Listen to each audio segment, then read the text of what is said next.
Hey guys, right after I just filmed that one, kind of been wondering what I'll do next.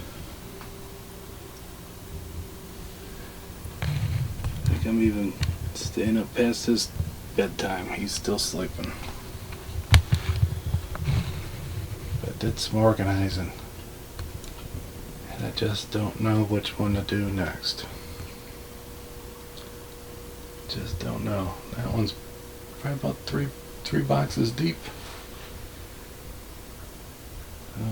Did a little bit of organizing, and then I thought, what about this one next? The box is just too darn big.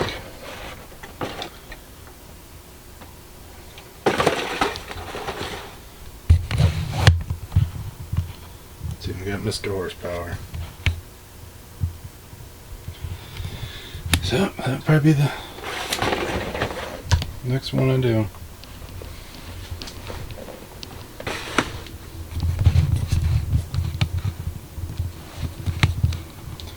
If it ever gets in focus. The 50s Ford custom pickup.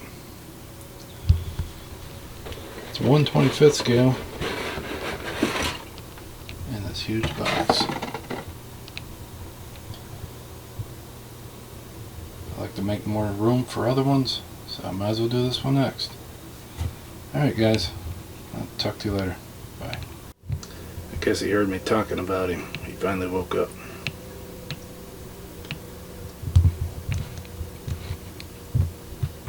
He's probably hungry.